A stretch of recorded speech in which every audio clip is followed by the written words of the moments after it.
Welcome back to What Arty Noobs with General Disturbance. This is the AMX M4 54, the Tier 10 French heavy tank.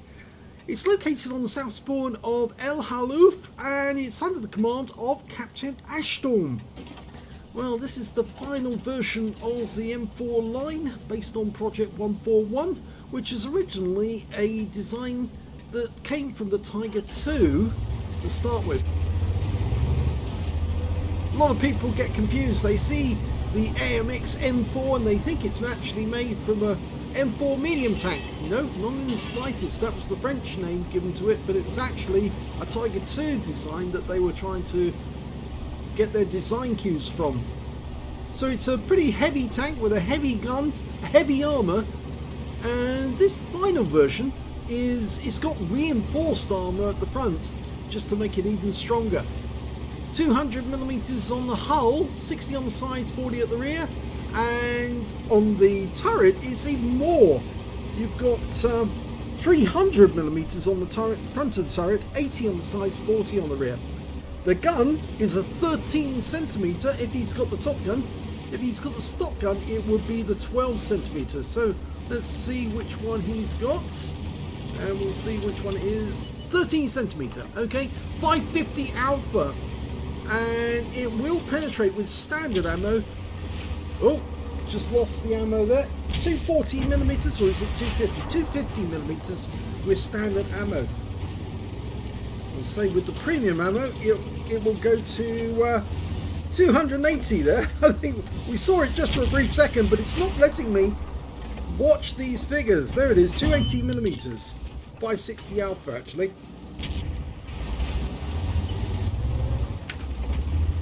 Okay, so it's a very heavy gun with a very heavy armour designed to bounce rounds. And you see he bounced the heat round from an STB-1. Didn't penetrate the armour though on that Super Conk I think he aimed at. Now there's one Arty in the game on the enemy scene, and I just noticed we haven't got the names up, so we don't know what's on the opposite side. Yep, it's a GWE100. Yeah, I took the names off because we did a video just the other day, or the last video that was done was a team trolling one. Okay, he's decided to dash across the centre so he can get at these guys over here, or go after the Super Conqueror from the side. Okay, tried to get the Super Conk, didn't pen, again. He's got 8 degrees of gun depression. Not as much as the Super Conqueror's got, that's 10 degrees. And he's going up to 60 TP. Standard reload is 15.15 seconds. He's got 13.83. So he's managed to knock a second off. And he needs the support now to go after these guys. Got the lower plate of the 60 TP.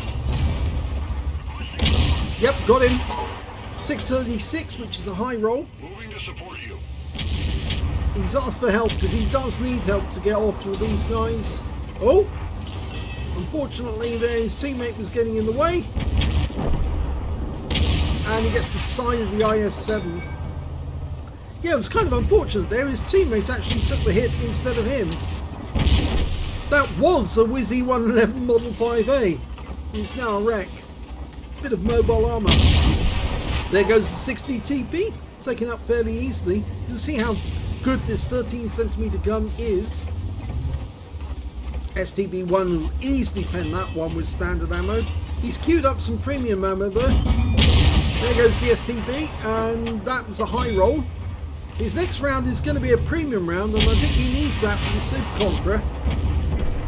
It's premium armor piercing, not premium APCR or anything like that. The IS-7's gone. He's still getting hit by an Object 268 he can't see, and that's a 15cm or 15.2cm gun, a long way away.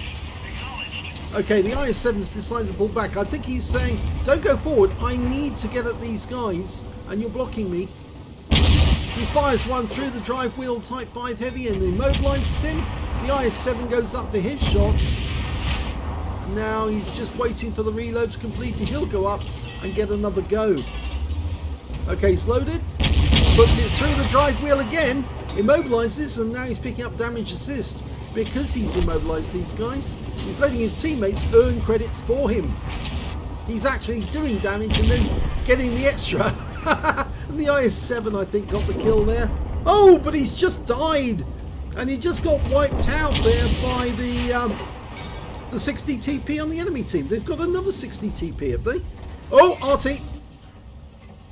Yeah, saw it coming too late. We didn't get any warning. I'm not sure if he's got the sound detection mod. We can see the Jaeger's got very low hit points now. He's a one-shot. And that 60 TP on our team is using the Rex for cover. Might be able to go round the outside and deal with the AMX 50B instead. Oh! He's got a shot in the Jaeger. Yep, and he's got him. No problem. Unfortunately, the enemy Arty's still hitting rounds in here. Okay. Remember, he's going to be firing shortly. Our Type 5 Heavy's decided to take point. Just took a big hit from the 60 TP and we bounced around from the TVP. So he's just unloading his magazine at the moment at us, not at the Type 5. He probably can't get through the Type 5. And we just got out of the way before the GW E100 his round in. So now we're going to go after the AMX 50B. He is a one-shot if we get lucky. Okay, remember that Object 268? Yeah, there he is. Hello, Mr. 268. There goes the AMX 50. Okay, that 268 is going to take a little while to reload. But of course, we take a little while to reload as well. By the time we've reloaded, he will have as well. Okay.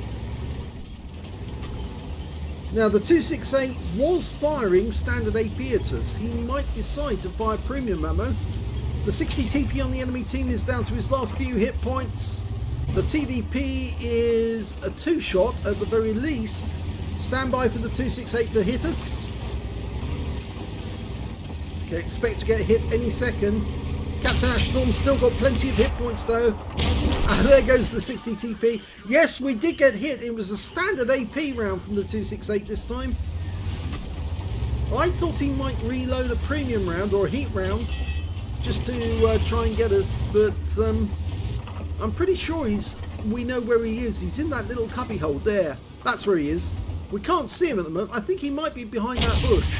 Oh, no, I think he didn't get that one on target. And he's platooned with the Type 5. Now the Type 5's only got 2 kills so far, but if the Type 5 can get another kill, then they'll be well in. And the 60 TP has actually joined us in platoon. Now there's 4 enemies left on the table. That means we can only get 10 kills. So I suppose they're allowing the 60 TP to join the platoon just to give them a bit of extra bonus out of it.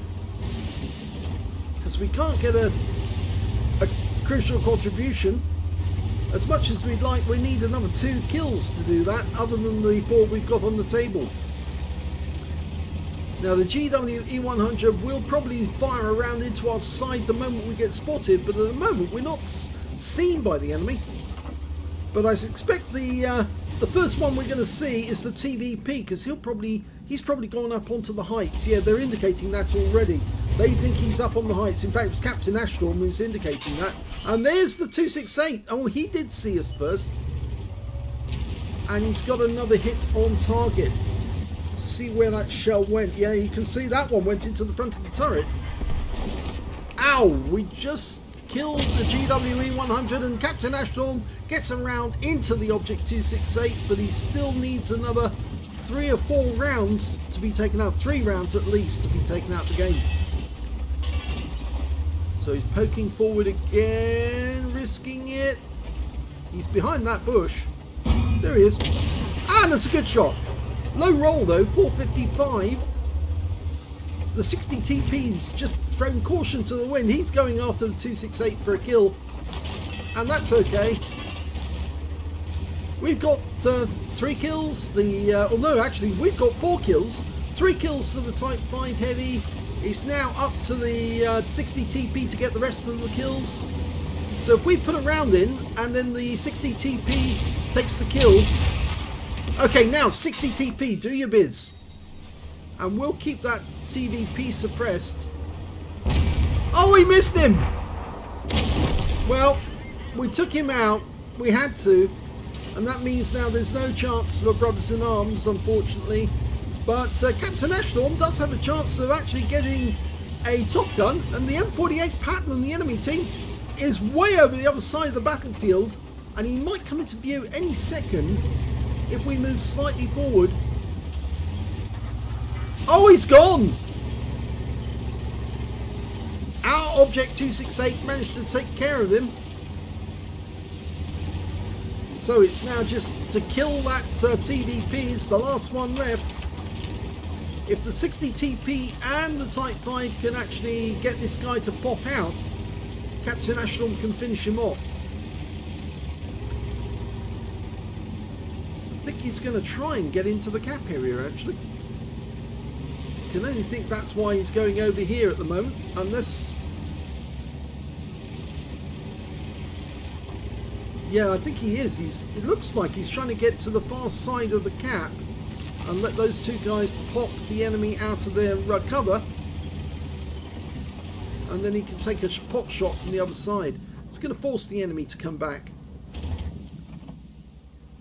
Put a bit of pressure on the enemy. Normally it works.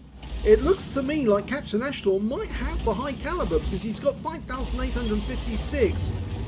Oh, actually no, the high caliber meter at the top of the screen says 326 hit points needed in order to get the high caliber. There's 991 on that TVP, so if he kills the TVP or gets one shot into him, he probably will get the high caliber.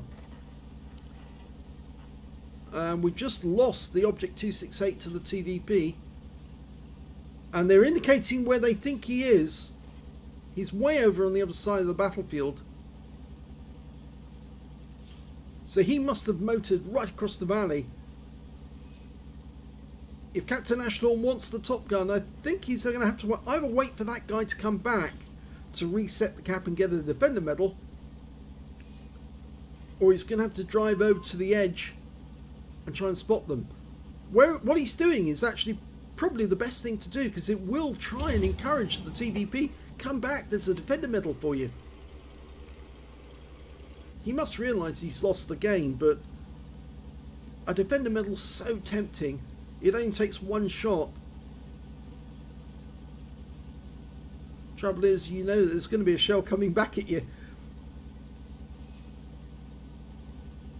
He's anticipating him coming up that channel. I think that's the most likely place that the enemy would come up. But he's capped out, so it's a game over.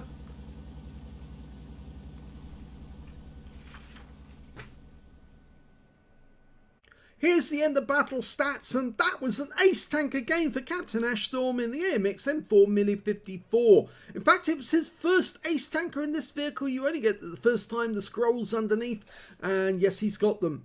He got a Reaper for destroying enemy tanks with one shot consecutively, as well as a fire for effect for doing more damage than the hit points of his own vehicle, a fighter badge for getting at least 4 kills. He actually ended up with 5, one short of getting that top gun on 1/3 of the enemy team.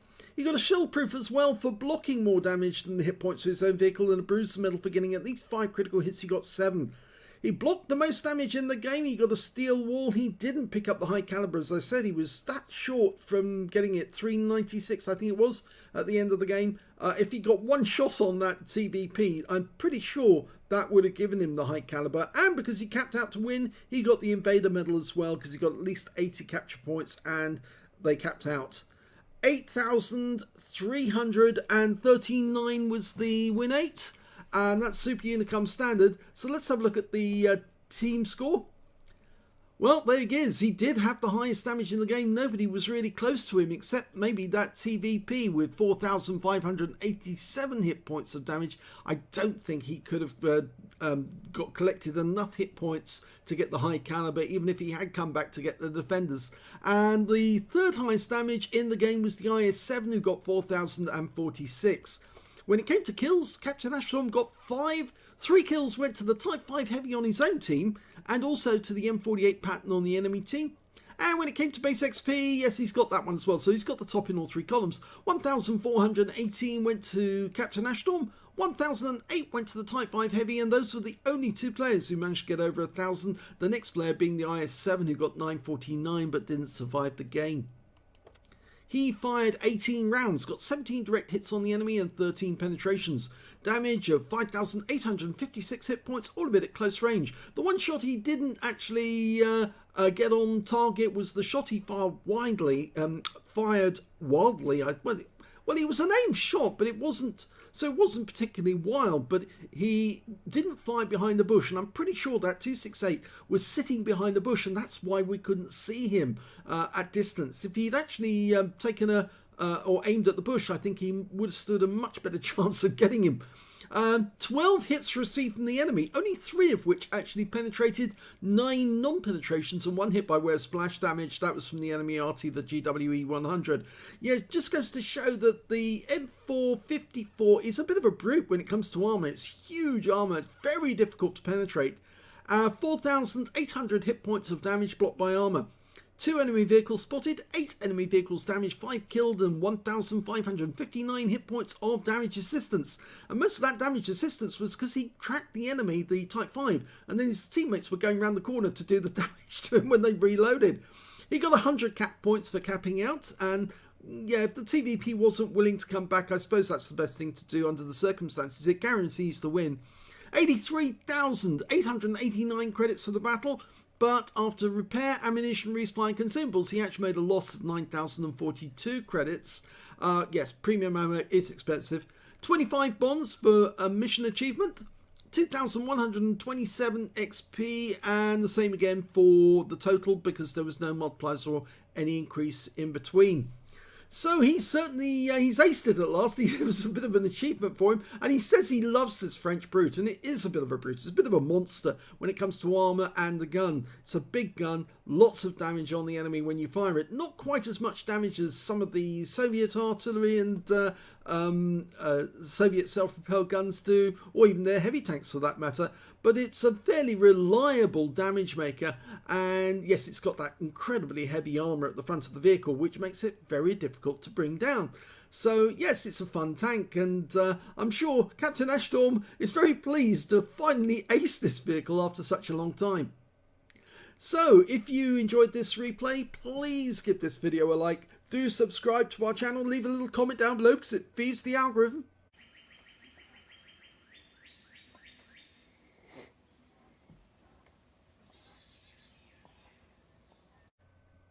And please do remember we've got a second channel, a sister channel called The General, where you can watch fantastic replays without any of me waffling on in the background. It's just clear, straight replays and then the results afterwards so you can see exactly how well somebody did. Thanks for watching.